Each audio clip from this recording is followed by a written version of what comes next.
Yes, this. Yes.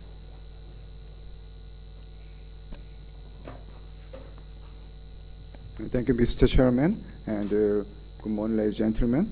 In the morning, I'll talk about postoperative longitudinal outcomes in patients with poor radiological findings after PLD.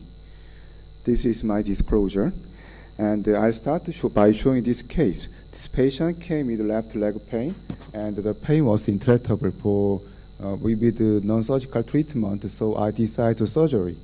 And the disturb index and the back pain and leg pain are like this. And it's operator photo before discectomy and after discectomy. I think the discectomy was sufficient, and I removed about 2 milliliters of disc fragment, and his symptom is improved. In this case, we think that the surgery may be successful. However, when you look at the post-MR image, it seems that there's a residual disc, but his symptom is improved. In such case, how we classify this patient as failure or success? I think that the problem is not stop sign, but we have to find a new guideline for the optimal treatment. During the PLD, there are many guidelines to finish the discectomy, but you know, most of the guidelines are subjective.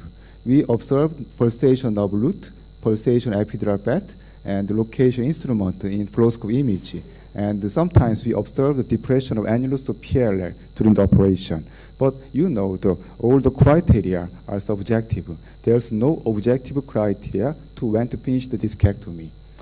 You know, when you are doing discectomy, there's a major rupture fragment, and under the rupture fragment, there's a loose fragment, like iceberg. But we don't know how much we should remove to achieve sufficient radiological and clinical success. I analyzed my patient data, and I found that the radiological failure was occurred in 15% of cases. And but the clinical outcome is very different.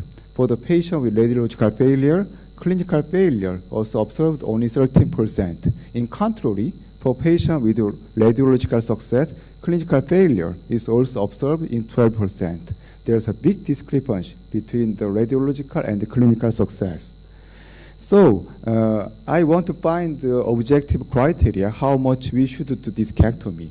And I measured the volume of the disc in preoperative MR image. And I measured this volume removed during the operation, and I compared the radiological data and the real discectomy amount. And this graph was made. When you remove the 100% of measured disc volume, the clinical failure probability is 30%. So if we want to obtain more than 90% success probability, you have to remove at least 130% of the calculated volume with the preoperative MR image. And I think this is like a popcorn. Actually, the rupture disc is confined in the annulus. And so when you are taking the disc out, the disc volume is increased. That's the reason why you have to remove more than the calculated volume. And I found this paper published in Korea, and more than 1,000 patients analyzed, and even for the experienced hand, the symptomatic incomplete removal was occurred in 2.8%. That means that incomplete removal is inevitable, even for the expert. So I have a curious for the fate of the residual disc patient with the residual disc. I know that not all residual discs were symptomatic. However, you know the residual disc is the most common cause of reoperation. And actually, we don't know the residual compression may influence the longitudinal clinical outcome or not. So if we know the longitudinal clinical outcome, we may recommend the watchful waiting strategy in patients with asymptomatic residual disc. So I compared the patient with the complete disc removal and the residual disc removal, with the residual disc in the post-MR image. And for the patient with the minimal degeneration and only single disc level herniation and surgical techniques, I used both transforaminal and interlaminar approach. And surgical principle is the same in all patients. I try to find the major fragment first. Thereafter, I resect the loose fragment under the major fragment.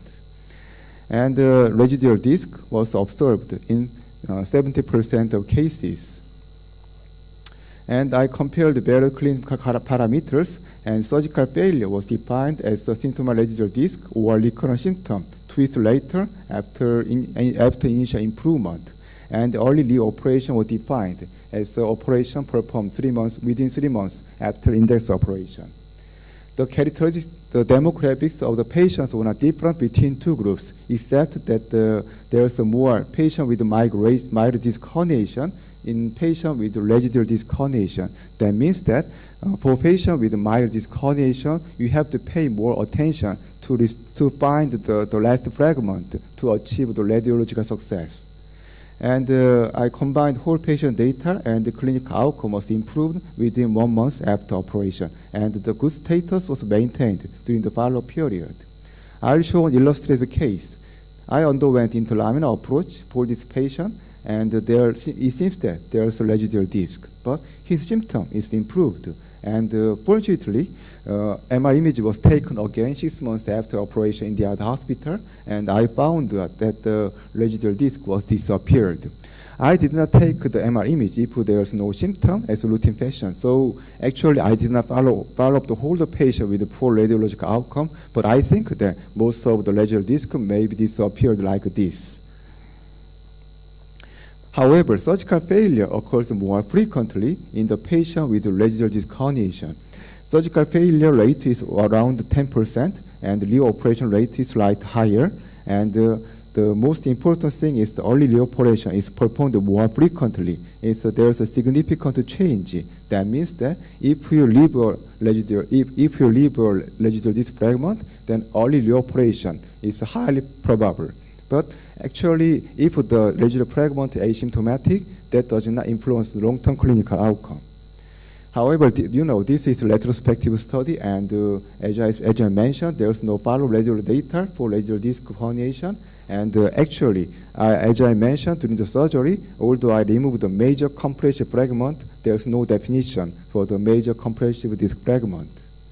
In conclusion, I can suggest that the asymptomatic residual disc was not a big problem, and a watchful waiting strategy may be recommendable.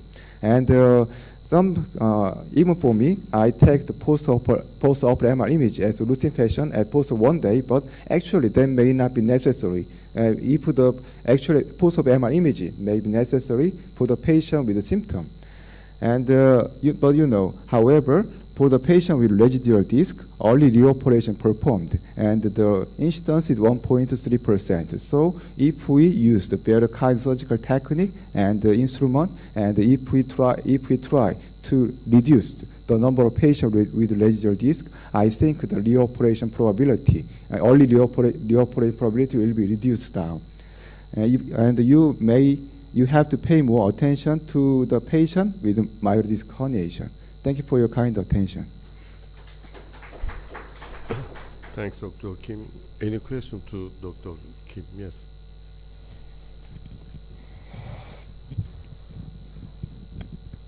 Yes, thank you. So your presentation that after the discectomy, if there is a residual disc and the pain of the patient disappeared, but numbness now is continued, and the patient of the suffering in the numbness, only numbness, not pain, no muscle weakness, and a preoperative of muscle weakness, and also pain disappear, only numbness. That what do your procedures for the assess this patient? It depends on whether the numbness was located. If the numbness is located at the dermatom of the HT nerve root, then we may observe the patient with by medication such as pregabalin or any other medication. But even for the patient with successful disc removal, sometimes we found out that the numbness persisted at the same location of the pain area. So you may have same experience. For such a patient, if we observe around 1 month, then most of the pain is disappeared. So I think the pain is most important one, and actually for the numbness, we can have a watchful waiting strategy, I think. Even there's a residual disc, if the pain it disappears and the only numbness remained, I don't do the operation again.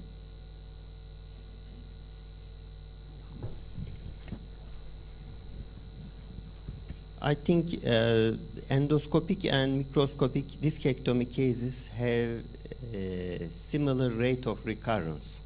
But I observed that, especially in the beginning of the learning curve, reoperation rate and remnant discs are higher in the endoscopy group. Maybe the reason for the different rates is related with bony decompression. In microscopic discectomy, we create a large bony removal, relatively large comparing to endoscopic discectomy. And even that case has some recurrence or some remnant discs, patients may become asymptomatic. But in the endoscopic cases, we don't have that kind of opportunity. If there is recurrence or rest disc herniations, patient may become easily symptomatic because of there's no bony recurrence, there's no some removal of superior articular process. What do you think about that? It's very important question. Actually, many surgeons think like you, and fortunately, I have a chance to analyze whole Korean patient data. In Korea, we have national health insurance, and I have a chance to analyze whole patient data. And I found out that the cutoff age for the optimal endoscope, for the cutoff age to apply endoscopic surgery is 57 years old. Actually, with the national health insurance data, we don't have a clinical radiological data, but I use the age as surrogate marker. I mean, for the elder patient, actually, only disc herniation is not disc herniation not only problem. Actually, there's combined stenosis. So we have to resect ligament flavum and remove the part of the superior articular process. So to achieve sufficient clinical outcome, and in case of small disc reherniation, if we decompress posterior, then the patient may don't have symptom, even in case of recurrence. But if we just remove disc only, the patient may have a symptom again with a small disc herniation because the patient have already have a stenosis. So I think only discectomy is applicable for the patient with minimal degeneration. But for patient with advanced degeneration, if there's a combined lateral recess stenosis or ligament flavum hypertrophy, then personally I think that we have to resect the ligament flavum and the bony part also during the discectomy. Is the answer to your question? Yes. Actually, this is a very nice report describing what happens in case of residual discs. But I believe residual discs are underreported, especially during learning periods. Most of the endoscopic spine surgeons are telling to their friends that they are having residual discs, but they don't report it. They don't make papers for that. What do you think about the first 50 cases, the residual discs are more, afterward it is less? Is there a report about that? I started endoscopic surgery from 2004, and at that time I worked at the Army Hospital, and I start again in the university from 2009. So I experienced more than 500 cases, people working at the university hospital, and the data was obtained from 2009. So the initial case, actually, because in the Army hospital, patient after discharging, the patient move from out the army, out from the army, so I can't follow up them. So I don't have data for them. But I think that residual disc